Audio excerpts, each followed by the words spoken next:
Oh, Do it live. Oh my god. This is it's yeah, this is a little Easter egg for the people that were paying attention to see if they noticed that Mike's video is Exactly. It's a little prize. Yeah, and the prize is there's none, but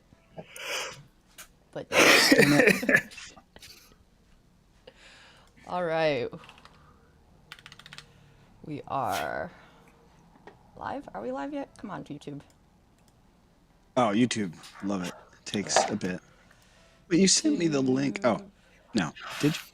Yes, the It's link in the, should be in the, yeah, it should be. Oh, it's in the thing. invite. It's in the invite. All right. Gotcha. All right, we're live. Heck yeah. Okay. We love being live. That's what we do. This is what we do. All right, we are officially live. Welcome to my TwitchCon recap show, Chaotically. I'm your host, Eden from Camo, and I'm here today with two very special guests, Andre and Mike from Stream Elements, who graciously put up with me for like 3 days straight in sunny San Diego just a couple of weeks ago. And so Andre and Mike, I promise you I know your name, Andre. It is just we were dealing with it's the two slashes kind of look like a W. That's what the problem is. Thank you. Thank you, Mike. I appreciate I got you. Don't worry, I got you. I appreciate you covering for me. But thank you guys so much for joining me on the show. I'm very excited for this fun little conversation that we're gonna have about our TwitchCon experiences. But before we jump into TwitchCon, I thought we'd do some intro icebreaker questions just because I know who you guys are, but our audience, this is their first time meeting you guys. Hopefully not the last, because I have way too much fun with you guys to let you guys off the hook. The first of many, I think. Yeah, first of many. Let's go. But let's go around the room and let's first just share a little bit about yourself and what you do at Stream Elements, and then I'll add on one question. What games do you usually stream? So Andre, because your name starts alphabetically first, let's go to you first. That's my advantage. Let's go. Hi, I'm Andre. I work at Stream Elements. I am one of the social media and content managers. I basically do all the videos. I just work on videos all day. I record, I edit, I do everything basically from concept to publishing. So that's kind of my thing. I work with this lovely man down here as well, where we tackle social media and content together. And if you were at TwitchCon San Diego this year, you probably saw us both kind of hanging out and doing stuff and filming a lot of stuff. So that's what we do.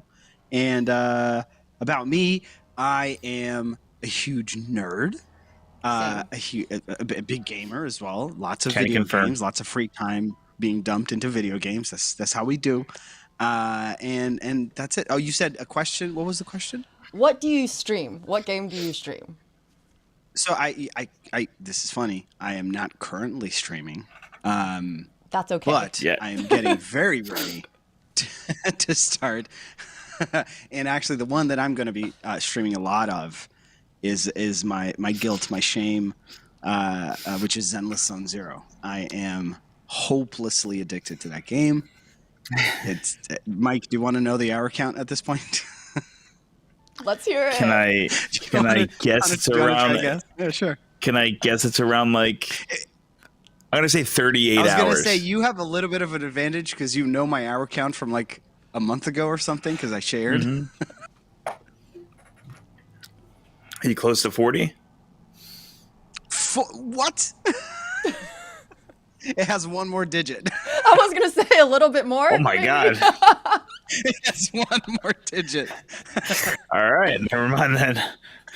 I mean, I was just thinking, Andre said hours. It was a show he was hopelessly addicted to. I was like, 40 seems low as a guess. No, 40 is baby number. We're talking, that's rookie numbers. You got to get those numbers up. 40 was I'm like in the last 2 days. Right now. Yeah. Yeah, exactly. That's 2 sessions of gameplay. What do you mean? You know, I just assumed you were spending your days working, editing videos, not working and playing Zenless Zone Zero. So I apologize. I mean, listen. I have to know that game. That game is part of, it's part of work. So I have that excuse. That's fair. That's true. I do like to think of our jobs as like, sometimes I have to game on the job in order to test whether the streaming is consistent and whether games are being brought in via capture card consistently into our streaming product. So it's all part of the job, and being able to speak about live streaming and game streaming as an industry in a professional and constructive way is doing personal research and development. If that means spending hundreds of hours in a video game, then you can't say we weren't being thorough. It's true. That's why I need to make sure that we eventually get a sponsorship for Counter-Strike or GTA, and then I can say all this time that I spend working actually playing video games was for a good reason. So, Mike, are those your games? I have my excuse, but yeah. I'm all over the place. I've been streaming Counter-Strike 2 a lot lately. I do dabble in some GTA roleplay. I've also been playing a lot of World of Warcraft as well. So those are kind of my three main games that I'm kind of focusing on right now. Yeah. All right. And Andre, I'm a little surprised Monster Hunter wasn't brought up for you. He hates the Monster Hunter series. What? You were so excited. Test 1, 2, 3. You're here. I unplugged something No, we hear you. Yeah, we got you. Okay, I plugged it back in. See, I love this technical difficulties. Monster Hunter didn't come up because I don't think I'm going to stream it. That's my personal offline game. I play that with friends and my brother, and it's just end of the day sometimes hey, you want to go Monster Hunter? I was yeah, and it's just very chill, very that end of the night kind of game for me. So I'm saving that one. Oh, that's like a wind down, different mindset, different. Yes. I love that it's because I have that too. It's where I have games that I want to play when I'm gaming, and then I have games that I want to play when I'm actually just want to decompress and not think about anything. And so I feel that's kind of the same vibe. So, all right. Yeah, so that was Stardew Valley for me for a good 2 years. Yeah, Stardew Valley is a classic for cozy games, I feel. That's I've been playing Tiny Glade as well. That's kind of been my very relaxing, just sit and build things. It's a very, very just relaxing and fun game. Yeah, that's actually so. Since we are already kind of on the subject of relaxing and fun games, which I feel the term cozy games is a term that I feel has really just popped up in the last 3 months, even though they always existed. It's sort of those world building, calming games. I actually met not a bunch, but a handful of people that mentioned that those were the types of games that they were streaming at TwitchCon. And so I'm curious, what you guys feel about those games being streamed, because I feel it's like such a different vibe compared to usually when I think of game streaming, or if I want to watch game streaming, I'm looking for FPS, some or adventure games that are there's stuff happening, very dynamic, and or I'm waiting for to see a really cool kill sequence or something. But I just, because so many people, and when I say so many, I mean 3 people that I talked to, mentioned that they were starting to stream cozy games. I was curious if you guys feel y'all have noticed this as just popping up, or in your user base, if you feel people are doing the cozy streams a little bit more. Yeah. So I think that I've always kind of been in tune with the cozy streams, just because a lot of the streamers that I like to watch is actually Sims, people who build in the Sims and stuff like that. It's also a nice thing to throw on, to multitask. I'll have a speed build of somebody building something or something like that. So I definitely think it's 2 different kind of moods that you could be in. And if I'm working and I just need some background noise, I want somebody who's just chill, relaxed, soothing music, just taking their time, peacefully making something, compared to at night when I'm already in the zone of playing Counter-Strike. I'll throw up a stream of somebody else playing an FPS where it's a lot more action packed, a lot more so it's definitely the mindset that I think is important there. So I enjoy people that are a lot more of the mindful in the moment, kind of just being calm and chill vibes, rather than the constant action, which I I used to watch a lot of back at one of my other companies because that was like our like main demographic. So it's a lot more just peaceful to be on this side of things. Yeah. I Andre, agree what with about Mike. you? It's definitely Yeah. an energy thing, right? For me, it's like if you have those hype games, FPSs, stuff like that, usually it's high energy because there's a lot of stuff happening. There are hype moments where people get excited. So that's, yeah, the energy of like the cozy stream. And for me, I don't know. For me, it's been a thing for like the last, I would say like a year and a half, where I've started seeing more and more streamers pop up. And then I think what cemented it for me was when like Carnage started doing cozy streams at night, where he specifically named them as in like, I do my scheduled and proper content during the schedule that everybody's used to, but then at night I kind of just want to like jump online, play a game that I might not usually play on stream, because I just want to sit down, chat with chat, and have a game that doesn't require like either that high energy or that full attention, where it's more of a personal kind of connection with everybody in chat, even for a streamer of his size, right? Where it's, his chat is gigantic, but seeing that even he can make that happen, with such a gigantic chat, was like, oh, okay, I get it now. Like, it makes sense. Like, and seeing more and more streamers doing that, for me, it's the same as Mike was saying. Like, I love sometimes, especially like end of the night for me, I have my streamers, right? Yeah. Couple of streamers that I love to watch because usually their energy matches what I'm looking for at night, because I want to wind down and just chill.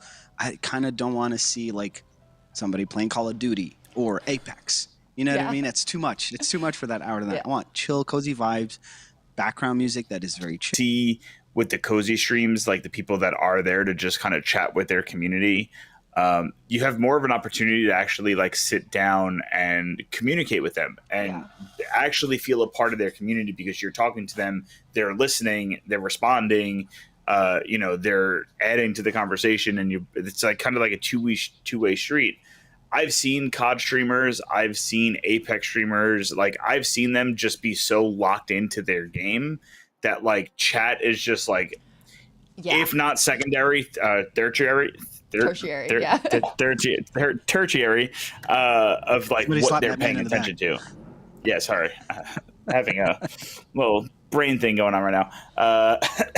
But like, yeah, I've seen that before. So it's like you definitely, if you want to grow close with the creator, I think you have more of an opportunity when it comes to the cozier streams rather than the high action streamers locked in and focused. Yeah. Which again, there are creators that, are able to, to knock that out. I feel like I definitely, I love that you brought up, it's sort of like two categories of streaming, even if it's from the same creator, which I feel like is a trend that I've noticed both from last year's TwitchCon and this year's TwitchCon, is streamers diversifying their content a little bit more.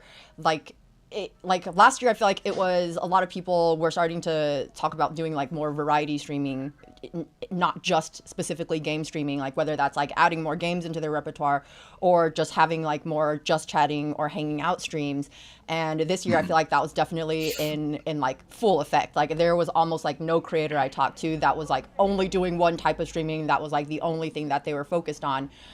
Because I feel like the community building part of it has become like growing in importance in being able to like build a following, because like people are seeking that connection with like the streamer, and like that's usually, just like you said, Mike, like that's really hard to do when you are like in the zone with the game and you're like trying to follow the game and get some headshots. Are we allowed to say that on YouTube? Yeah, probably. I think so. I think yeah.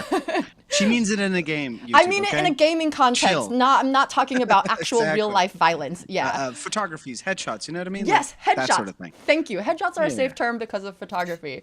Thanks. Exactly. My brain's flashing back to that old Counter-Strike video with the boom headshot. Yeah, and just like that's what a guy just taking video. Yes. Oh, hi OBS. Thanks, Yeah. thanks I love HubSpot. it. It Oh just yeah, did is a that little zoom. the getting It's so the perfect. yeah, getting the zoom in with the You have to be gestures? careful Yeah, with yeah. your hands, Michael. I Yeah. told you I It's can so do it. hard as an I Italian. know. It's hard not to talk with my hands. I can't help it. Oh my god, just a really funny side story, only because I know my friend Saeed is in the chat. I did a call with him and he had like recorded it and like it was just and he like shared a speedrun gif of like the recap and it was just me moving my hands like this the entire time and he made the comment. Eden, have you not understood? That's why we all connected, because we all talk with our hands. We There's a all, lot yeah, of this. that was what was it in Vegas? We had that whole conversation. uh, Andre reminds me of Annika, who was constantly just like forcefully talking with her hands, and I was like, why is she doing this? It's not real. Oh, yeah. So speaking of, my comment is really small, but I want to also note this comment from Tortacular that says he plays a ton of FPS, so he mostly watches variety streamers who play a lot of cozy games. And that's probably been the case for him since 2015. So I guess he's looking for a balance between the games that he plays himself versus like what he wants to watch when he is winding down. But yeah, he says the word cozy is definitely a hot term right now. For sure. Yeah, it's a good palate cleanser. You know, like And you see publishers kind of adopting it too. There's a lot Yeah. of cozy games where Yeah. actually title that or subtitle that as in their descriptors and Steam and their pages. yeah on It's all- Steam. it Yeah, is a the Steam cozy game. pages. Yeah. Okay, that's Yeah. a new thing though, right? Like because I actually Yeah, like I think within so. the last year or so, like not like I'm not saying like way far back, but I'm like I honestly so I had heard of the term like cozy murders in the sense of like mystery book lane. So there's like these okay. books that are presented like usually it's more about like the character development and like the team you're building more of a relationship with the characters than it is so much about like the mystery solving. So I'd heard Yeah. of it used in sort of that term, but I feel like it translates also because it's like the idea of you're building a relationship through the medium rather than focusing on the plot or in when it comes to game streaming rather than focusing on like the game that is being streamed itself. But Yeah, and you get a lot of like, a lot of inspirations from, the environment that those games built. Like that's where a lot of developers are grabbing that from. Again, Stardew Valley, big one where a lot of inspiration is drawn from. It's like, oh, it's nice and it feels cozy to water your plants and decide what you're going to grow and going with the,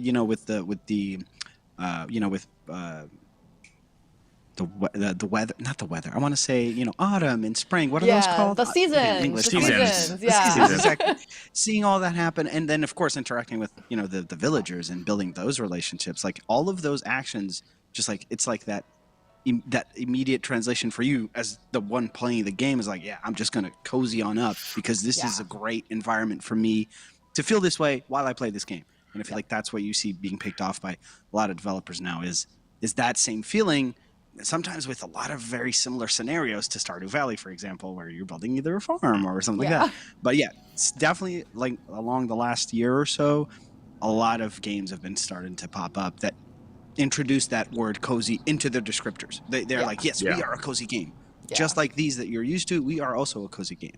It like So, wants yeah, to definitely. like optimize on the SEO that people are actually 100%. seeking out this type of content. And that's one of the things I really love about like the MMO genre is that you're able to kind of have both best of both worlds, where you can have like in say World of Warcraft, you could have the raid, the race to world first for like the raids, which is like super intense, super hard and grueling and stuff like that. But then you could also just have somebody that's just like going around collecting mounts or fishing or like just doing like the more peaceful stuff. Same thing with like RuneScape. You could do, the end game bosses, or you could just sit and cut trees for 8 hours a day and still not be level Yeah. 99. Or even like the latest Pokemon games that are like just more open world and exploratory that it's like you don't actually have to follow a storyline and objective if you don't want to. But Mike, I'm glad you brought up the MMORPG again. Like, wow, I'm curious when you brought it up. How long have you been playing WoW for? Just I You never asked first him that question, even. Come on, you know the rules. I first started playing in vanilla. But at that time, I was also playing RuneScape. So RuneScape was actually my like main focus. And then I want to say like 2 or 3 weeks after Burning Crusade came out, I was playing WoW and I saw a Blood Elf for the first time. I was a Horde character. I was an undead. And I saw a Blood Elf for the first time. And I instantly like fell in love with that character. And I was like, how do I get that? Because I'm a young kid. I don't know. Yeah. And then somebody's like, oh, you need to get the new expansion. So like literally like a half hour later, I was at GameStop, bought the new expansion. And then since Burning Crusade is when I really dove into playing WoW, like to the point where I've pretty much paid for a subscription ever since then. Blizzard has a lot of my money. I know it was a delicate question. I appreciate you answering because I also have 2 brothers that have been playing WoW for as long as I can remember. Yeah. So I've definitely never do /played. Never do /played. Well, oh god, yeah. The first time I knew it was a problem was when I passed the 100 days played on one character. I was like, on one character. One character. Yeah. But you know, putting that all the gaming laundry here tonight. Putting that into perspective, that's like about the same amount of time I have in Counter-Strike.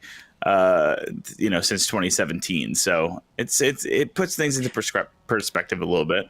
And all this time, you were just building expertise, is what I like to think of it as. Yeah, I'm an expert. I'm not. I'm really not. No, it's also. I think it's very common one of those games. To play a game for thousands of hours and still not be an expert. That happens to many games. For sure. And WoW's definitely one of those games where like I've taken my breaks.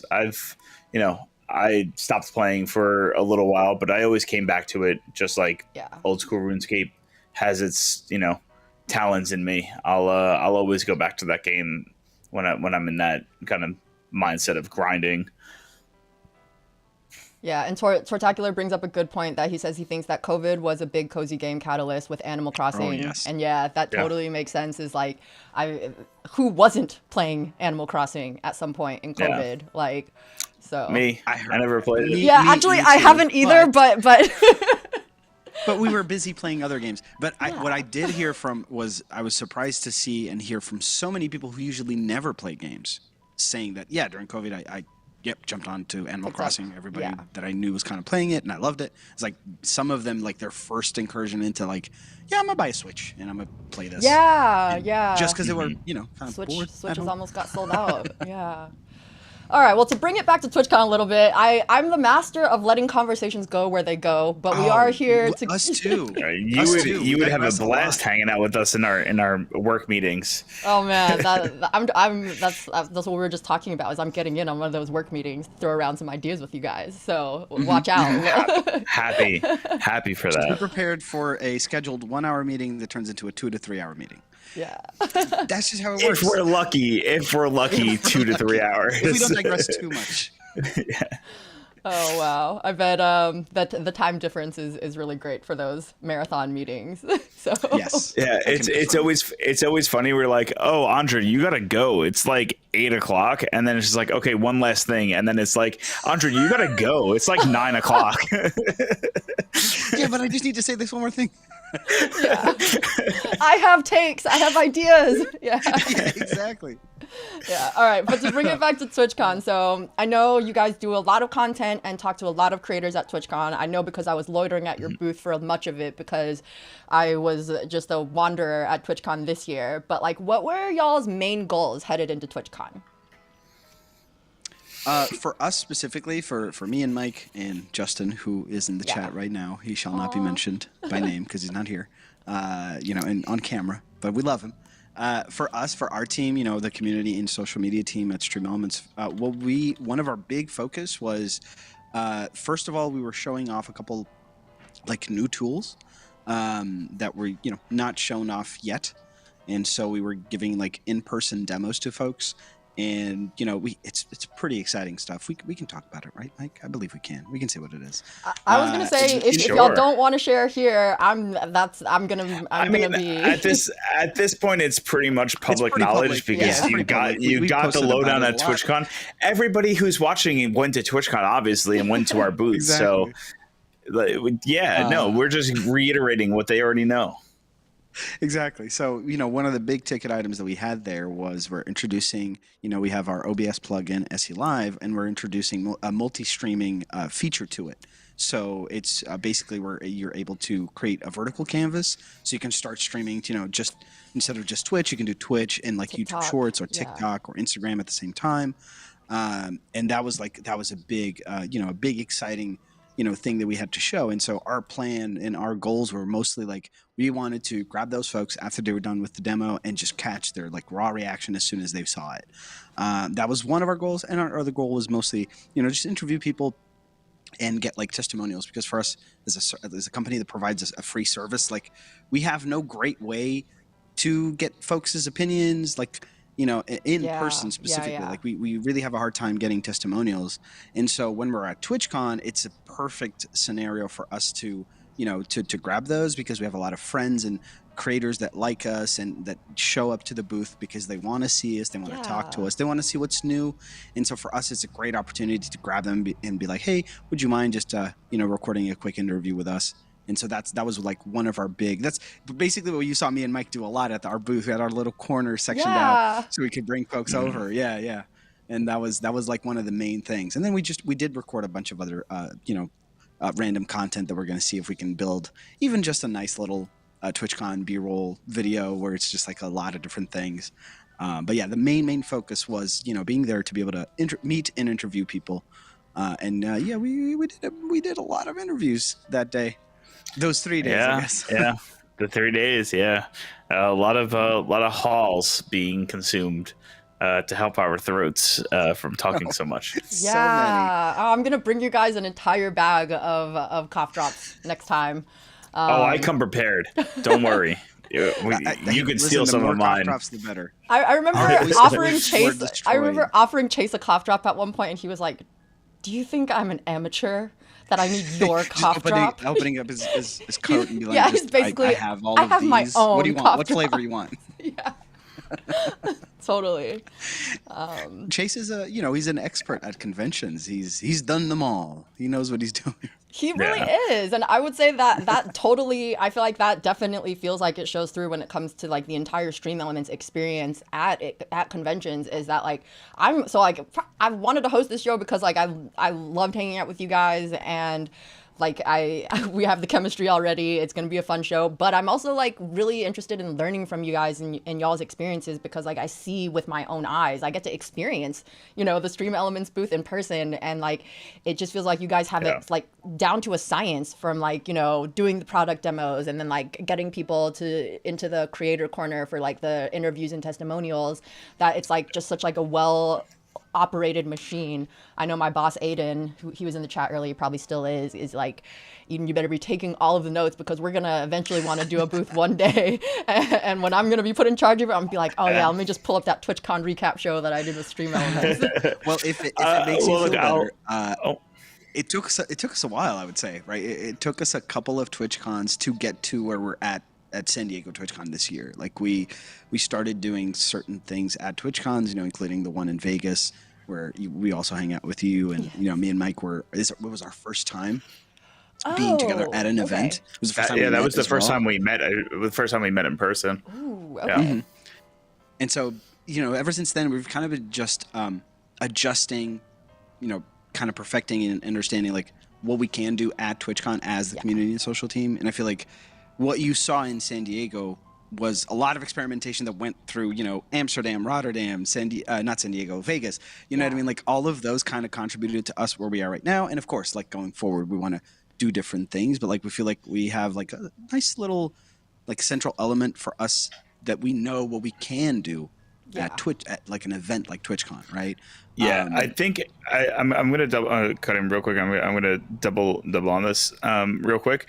One thing that I think really helped us is that Andre and I've been saying this for a very long time now. I don't think I've ever had as good as chemistry with somebody in a working sense than I do with Andre. So it makes it very easy for us to like. Yeah, it was the first time we met each other last year, but instantly we were just on the same page. We got everything that we needed to get done. We got more than what we wanted to do done. And then it gave us a good idea of like what things we can improve upon for this past TwitchCon. So it makes it like super, super easy when you have 2-3 people that are on the same page. Because then this TwitchCon we also had Justin, who's our boss, come to. So it was the first time the 3 of us were together ever. And so again, he kind of got into the fold as well, and it was the 3 of us all on the same page.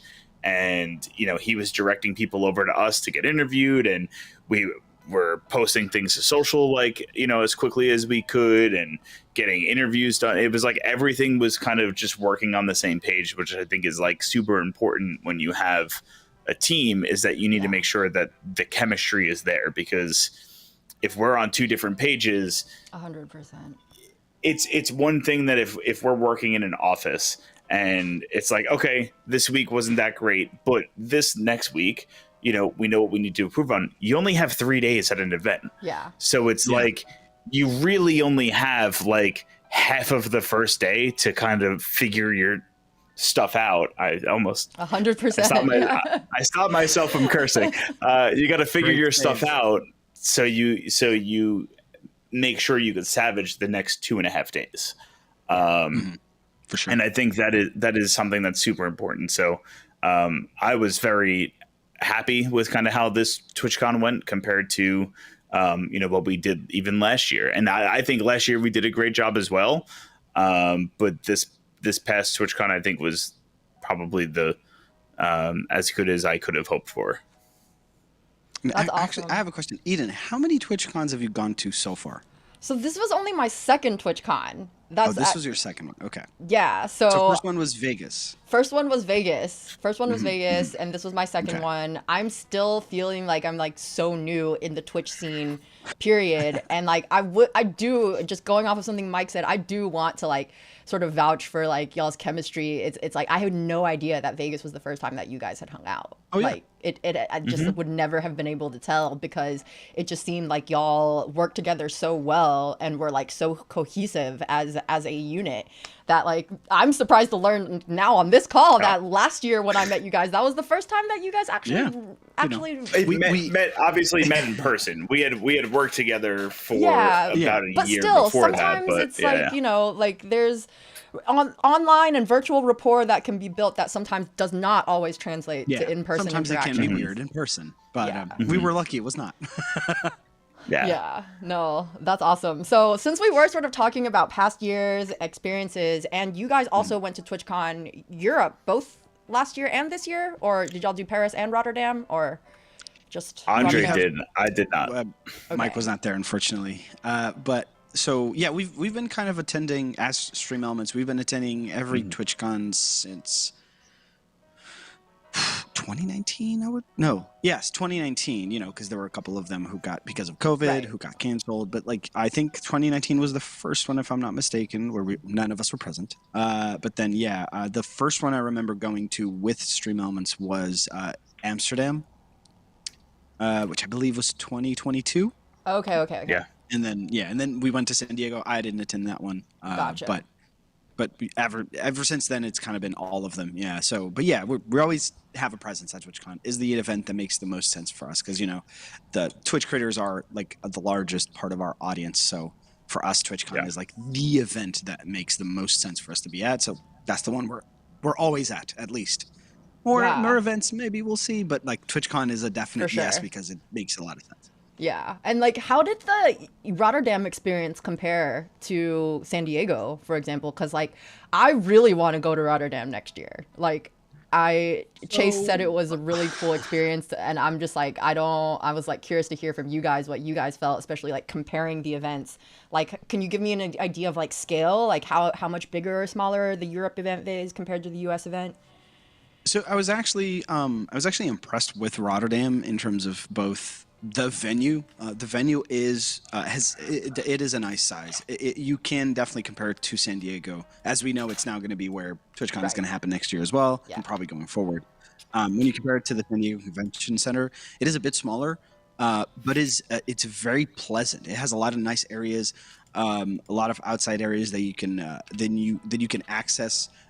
Twitch built a really nice little mini stage where people could perform, musical acts, basically in front of the area where you can go grab something to eat. So there were a lot of times where people were just sitting down to eat, and they had just live music, and it was like a really nice environment. In Rotterdam last year, at least, it felt very full in comparison to Paris the year before. The Paris had a gigantic venue, but unfortunately, like not a lot of attendees and not a lot of companies attending, so not a lot of booths. So there's a lot of empty space. It felt very empty, and it didn't feel right. The walkways were gigantic between booths, but because less attendees, those two mixed together kind of made it felt like, oof, this TwitchCon is kind of like. Is it dead? Oh, yeah.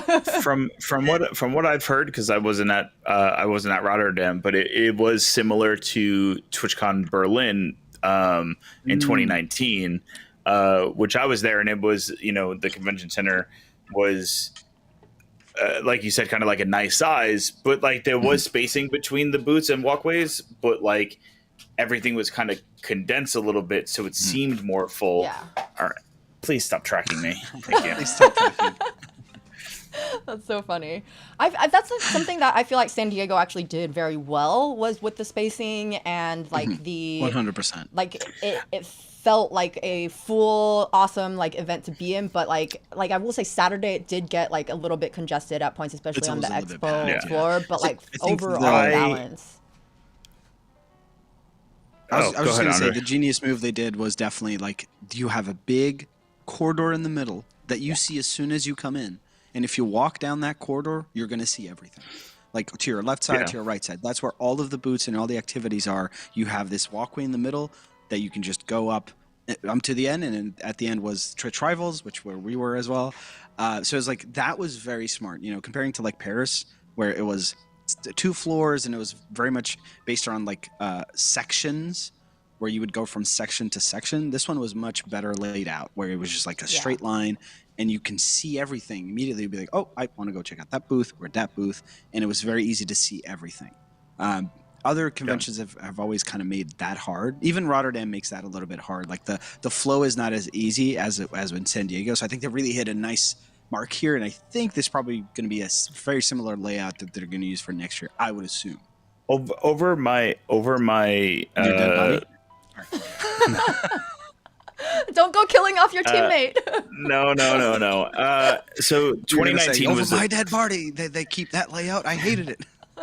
So 2019 was the first time I started going to conventions, like in the beginning of 2019. And I've been to I've been blessed to go to a lot of conventions, and I will say, of all the conventions that I've gone to, there is no better venue and no better layout than TwitchCon.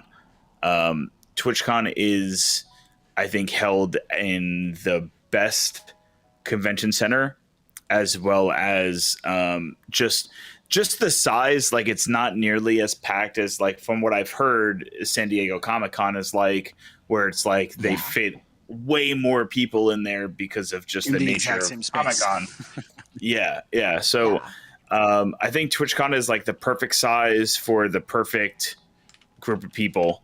And it every year it's like, this is my favorite convention that I've gone to. I was actually going to ask that. Do you think that this was the best TwitchCon so far that you've attended, Mike? Ooh, I'm very curious to hear too. Yeah. Loaded question. It's up there. It's up there. Okay.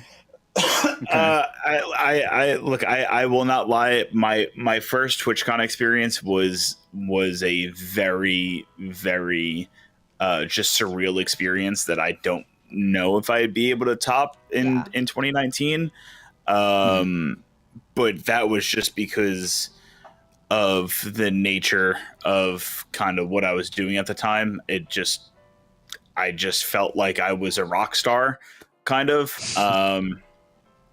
This one was a lot more.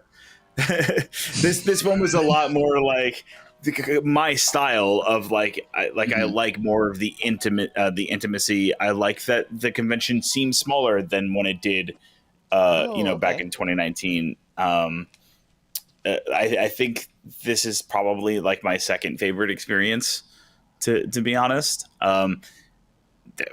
It's way miles better than Vegas, because I did not enjoy Vegas at all. Vegas was interesting for sure. Yeah. I would say this one is definitely the best for me personally. I in a lot of factors, both personal but also like in terms of the venue, the booths. Just I don't think there was one creator that I wanted to meet or find that I could not find within TwitchCon. Like that's what I mean. Yeah. Like everything was just so much better positioned and sectioned that like it was so much easier to find each other, to find people that you were looking for. I felt like in Paris, in Rotterdam, and in Vegas, it was almost impossible just due to the multiple floors and it was so much wider. It was just hard to find people. And this one was definitely like much more personal. And I saw like a lot of people just meeting like in random places, just like, oh, you, hey, how you doing? Like, I saw that happening way more. And I think it was because that was just like central lane that kind of everybody or almost everybody had to go through. And a lot of meetings took place there where people were just like, oh, you were here. That's great. And that I did not see that as much as I in like Paris, Rotterdam, Vegas, like definitely not. I will say compared to Vegas, because that's really my only point of comparison, but like the layout of Vegas was just not confusing. Intuitive. Yeah, it just wasn't intuitive. Like I feel like you could spend all day walking around and be like, oh, I was already here. But like this, I wanted to go somewhere else and like just not being able to find like things. And there were also like a bunch of offsite activations last year, like with various like meetups and meet and greets that was like all centralized this year. And I just found the overall event like easier to navigate, and like just when an event is easier to navigate, you just feel more productive because you don't feel like you're just spending time like, have I already checked out this corner or not, So I feel like in San Diego, by the end of the first day, you were like, I know my way around. I know where I kind of know where all the big booths are. I can kind of, orientate myself very easily. And that was not really the case in Vegas, for example. I feel like at the end of the second day, probably I could say, okay, I think I have the layout in my head now. So I know how to get from point A to point B. But there were still a lot of booths that I hadn't even seen or knew where they are. And some folks would ask me like, hey, where's the so-and-so booth? And I'm like, I don't know. Yeah. I know they're here. Yeah. I have not seen them yet. There was a point where I was with the creator and they wanted to go to the partner lounge, and I was like, yeah, I'll take a walk with you because I wanted to stretch my legs and stuff like that. And I walked up to where Artist Alley was, and I totally forgot that whole entire thing existed. Like the whole second floor, just because when you're working the booth and stuff like that, and your main focus is content on the first floor, you forget about the second floor. And I was like, oh my god, I forgot that there's like a whole nother level to this. And then I just got to like walk around the Artist Alley again, and because you have to walk through that to get to the partner lounge and stuff. So it was just a nice, just like, wow, I forgot just how big this place is and like how well laid out everything is too.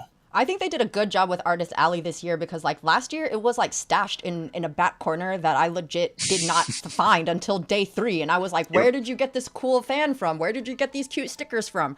I just had no idea that it was even back there. And this year I do feel like just like it was a lot easier to find from just being like, oh, I'm just going to walk go up the escalators. Yeah, exactly. So it's probably going to be there next year as well, hopefully. I hope so. I love Artist Alley. Like it's just always cool stuff. I didn't get to see it this year. Next year I'm gonna be like, Andre, I need you for that's a good point. That is valid, because I always spend so much money.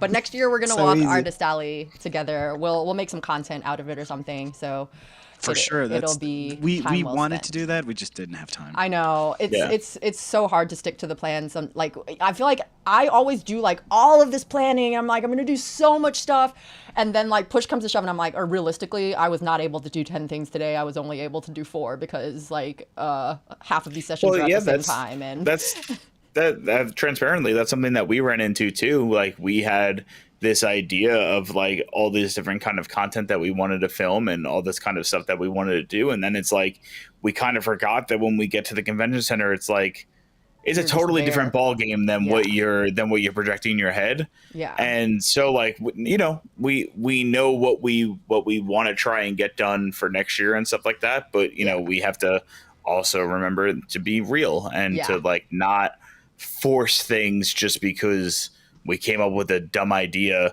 you know, 3 weeks ago, you know, like Yeah. A lot of that. It's a just lot be of that, like, yes. you take the priority of like, actually, Exactly. this stuff is what we need more Yeah. than that And then it's one if we can video. fit the rest in, we'll do, but we're not killing ourselves over it. Right? It's just 100%. focus on the main goal. Yeah. I want to like actually reiterate that point as sort of like advice for people attending conferences, whether you're working it or you're just attending it.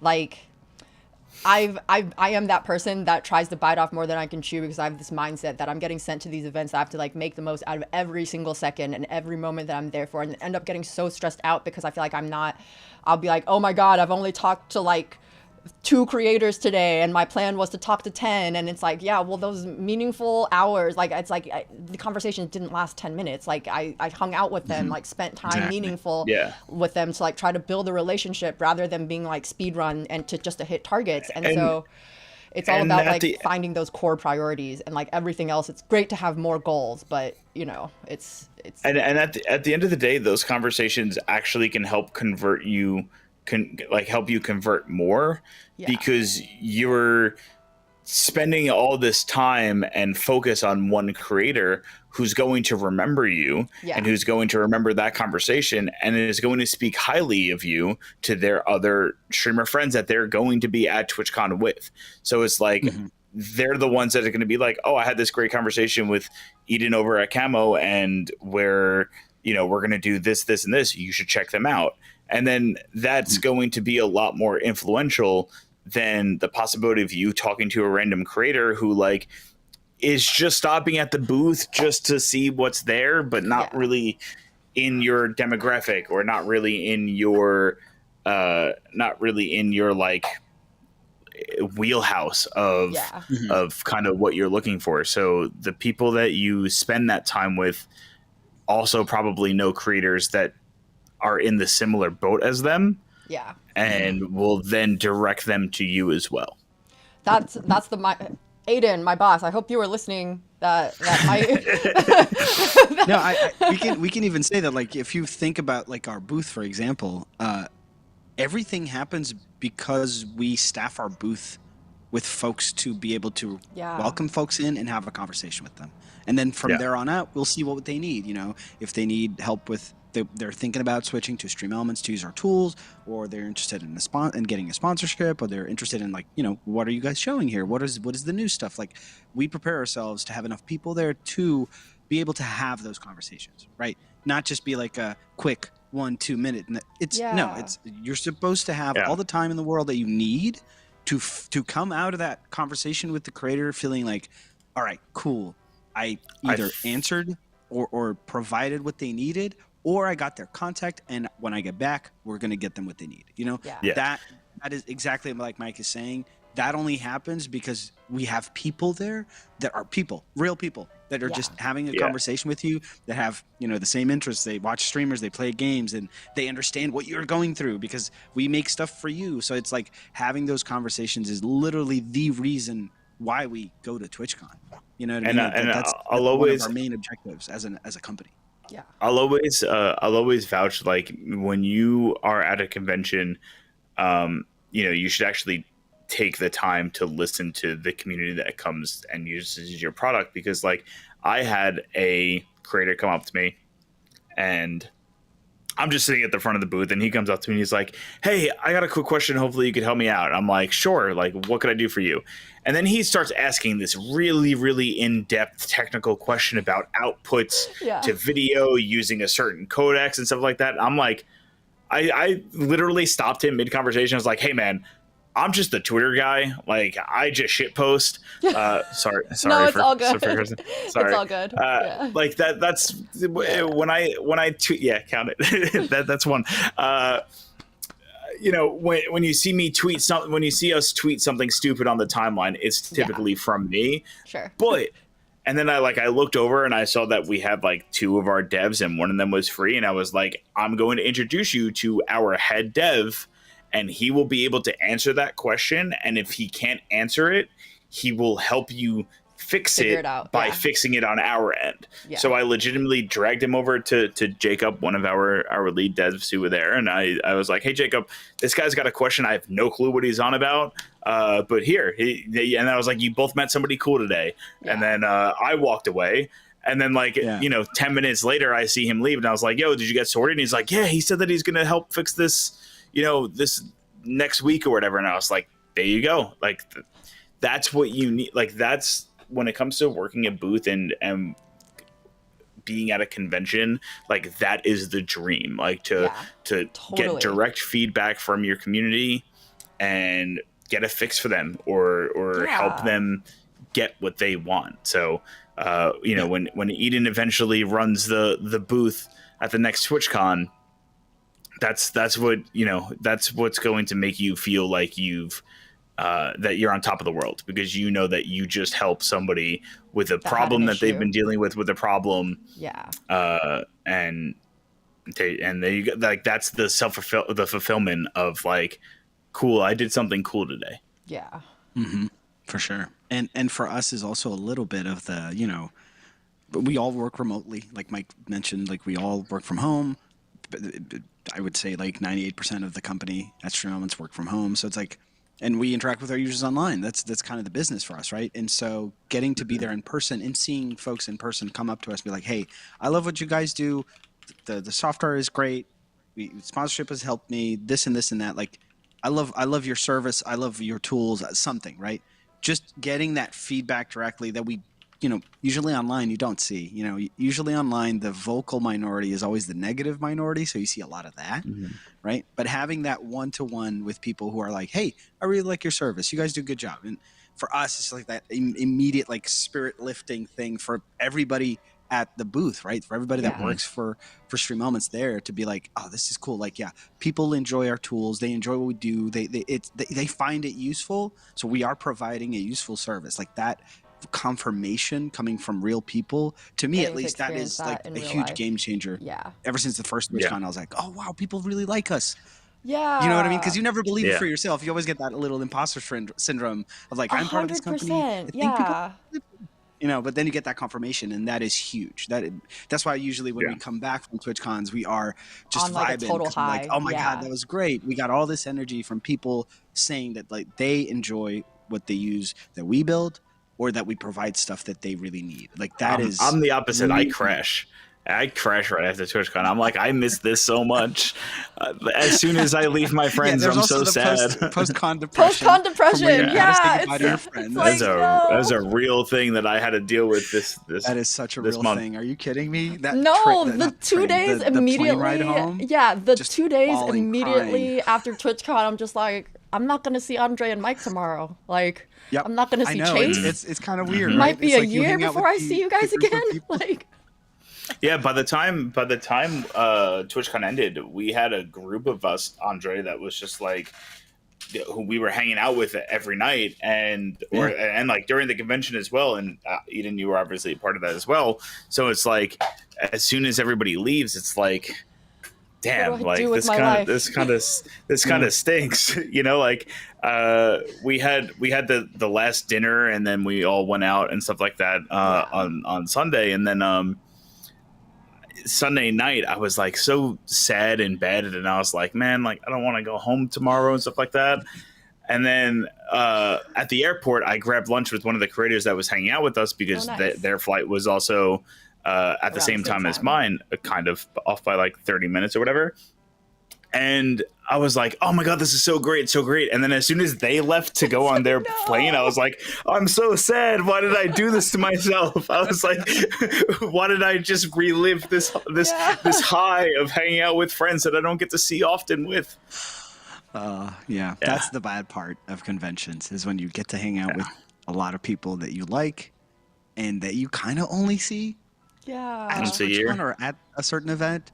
I feel like that becomes I'm not gonna lie. That's also part of the reason why I was so with Mike. I was messaging with Andre on Slack, and I was like, how can I like rope these guys into doing something semi regularly with me, because I just want to at least hang out with you guys virtually once a quarter if we can't hang out in person. Like, I agree. That's a very good solution. And it's funny you say that, because Slack huddles exist. Not the same. Slack huddles exist. Discord exists. Anytime you want to chat with us, you let us know.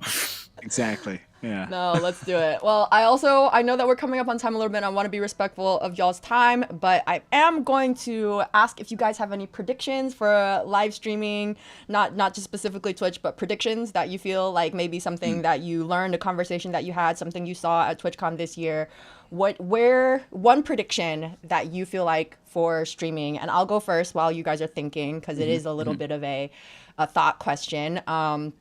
I feel like we kind of already talked about it, but it's the community building, and not just the act of it, but also the tools that facilitate it. Like Stream Elements, for example, is like a massive tool that users use to like create a true, stronger two-way connection beyond just the chat, like with alerts and widgets and all these other ways that you can like show goals and just like really make the audience feel like they are actually a part of your stream.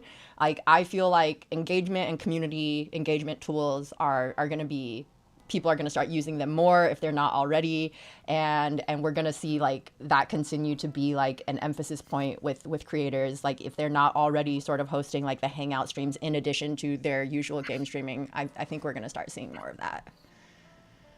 Okay. I would agree. That's a good prediction. I would agree. Do you want to go first, Mike?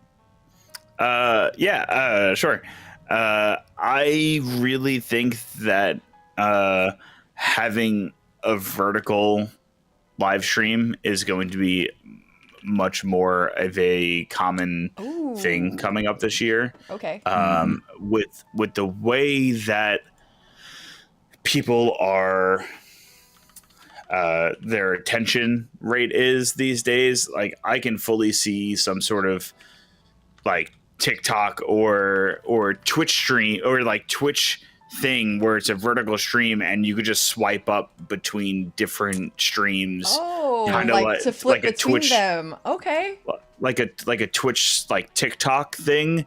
I think is going to be something that we might see. Basically. Yeah, algorithmic feed, basically, something like that. And an algorithmic feed, it goes based off of, what you're into, but also like, here's another person that we think you might be interested in. Try to capture the mobile experience for Twitch, I think is going to be the biggest. If that happens, it will be a game changer, I think. Or at least like introduce you to new creators and stuff like that. I do feel like that is something that's lacking in the Twitch platform, is like it doesn't do a very good job of being like, oh, you already follow these streamers. I feel like it's sort of just like, here's some. It feels like a total dice roll sometimes. It's also one of those things where it's a lot more tedious to do that when you open up Twitch, right? Because you got to click on something, it's got to load. You got to see like, okay, I'm going to click on this person instead. I'm going to see the recommended feed, click on this person, click on that person. It has to load. Like if you go on TikTok, there's no clicking, there's no loading. It's just like swipe, swipe, swipe, swipe. And it's like instant live stream, instant live stream. So if you have that same kind of process over on Twitch, the ability for you to just jump instantly into somebody's stream with no ad popping up, it's gonna make your experience a lot smoother to try and find new communities that you want to be a part of. Mm-hmm. I like that for sure. I think I'm a little bit with Mike here. and this might be seem biased because we have a multi-streaming product coming out, but I feel like the reason why we have I a can't wait to multi-streaming test product it. coming out is because I feel like, very personally, like, yes, the big future coming up, like 2025 and moving forward, is going to be multi-streaming. It's going to be streaming on more than one platform, specifically Twitch. Yeah. But a very specific thing that I think might happen is, with us releasing this and more tools becoming available to make that process easier, because it's not. Yeah. It's a total mess to try and do it on your own with yeah. no tools. You do need tools to do it. And so the easier they start getting, and the more people you start seeing integrate more channels into their streaming instead of just Twitch, for example. Yeah. I think we're going to see, well, besides seeing that happen way more and just be, like Mike said, just common, right? You see someone streaming and you just will assume that they also are running a vertical stream somewhere at the same time, right? To grab attention and views Right. from those algorithmic based feeds that Twitch Yeah. does not have. Twitch has something similar now in their mobile app, but it's not really what we're describing. Okay, so yeah, I was like, it I don't doesn't- use it on the mobile app, so maybe that's why. Yeah. Don't worry, You can nobody kinda does. do it, and it will scroll through a couple of your. Wait, what did you say? Nobody uses the Twitch mobile app. Hey, come on! I use the Twitch mobile app Andre sometimes. does. God damn it! I'm such a boomer. No, but but it does do something similar to that now. Once they've updated it recently, and it's basically you can kind of scroll through your following. So like if they're live, you can kind of scroll through them. And I did okay. notice that they will throw you a bone sometimes. They'll be like, "Hey, what about this creator?" So they're experimenting with that already. Okay. But I think in terms of like actual like streaming on other platforms, specifically a vertical platform like TikTok, YouTube Shorts, or Instagram now, I feel like what's going to start happening is that you'll see we're going to see a process taking place, because there's going to be a lot of people who are used to just streaming on Twitch, and you're Yeah. used to that type of interaction with chat and that platforms like just like community sense of community building, and they're going to have to adapt. Yeah. Because the vertical platforms do not work like that at all. And so I think what we're going to see is, besides that becoming more mainstream and just having, multiple channels you're streaming to all at the same time, it's going to be seeing a sort of like The process behavioral take shift. through a couple of streamers to start getting used to, hey, I can't just do my regular Twitch stuff and just hope that these my vertical platforms are going to pop off as well, because they are interested in something different. Yeah. So I probably bet that we're going to see like a bit of a swipe and change in types of content that are going to be aimed at utilizing those platforms more when you're streaming to multiple, right? Yeah. Instead of just doing the typical Twitch thing and just hoping that whoever's watching on vertical is having a good time, is having a good experience, because we know that just visually It's that format different. is Yeah, much it different. just doesn't. right? Yeah. You Yeah. have to be really strategic about the presentation. Exactly. When you're That's why multi-streaming. it works really well for, I would say, like IRL streamers or just chatting streamers, people who are used to just having like They have a little nice, bit more friendly flexibility because they aren't Exactly. trying to also fit in gameplay and like the chat Exactly. and their picture. Like it becomes sort of like a Tetris puzzle of like getting the essentials into that vertical view while also not diminishing the landscape presentation. Because technically you're doing everything at the same time, right? I'm curious to see what creators will come up with Yeah. to try and hook those platforms more while they're still streaming on like Twitch or YouTube, 16:9 regular, right? There's got to be something that's going to Yeah. be kind of pop off and start happening that I'm very curious to see what people will come I up am with too. to better utilize those platforms Yeah. as soon as it becomes a little bit more mainstream, right? Yeah, because I feel like, so in my conversations with creators, and we'll wrap shortly after this, is that like a lot of creators were repurposing their content into short form for greater reach, but not that many were, or even that like they were realizing more that is a better way to reach more people, at least compared to the year before, where it was kind of like, no, I'm just doing Twitch and that's all I'm thinking about. Like this year, like way more people were already repurposing into shorts or TikTok, and like more, even if they weren't already, they were talking about the fact that they knew that they needed to start thinking about it. And I thought that was really cool, just because like, in some ways, I feel like Twitch is a bit of a bubble in and of its own, and there's like all this great content on Twitch, which is one of the things that I like was one of my main takeaways, is that like being at TwitchCon really reminded me, like reopened my eyes to like all the different types of content that are being created, because like when you get into one content lane, on any platform, really, you continue to be shown that type of content. And sometimes I get sort of tunnel vision and forget that there's all these different other random types of content being created that is so awesome. And so I'm just really happy that like people that are already successfully streaming on Twitch or consistently streaming on Twitch are like, oh wow, there's actually like, I should also be thinking about other platforms to make sure that people are aware of me. So yeah. For sure. I'm excited to see those shifts. Also, just it's better content everywhere. We need better discoverability for creators, and I think that will be a super easy way to kind of fix that. Yeah. All right, and on that note, I have kept you guys a little bit longer than I thought That's I would. totally fine. But yeah, You stay here for hours. Thank you.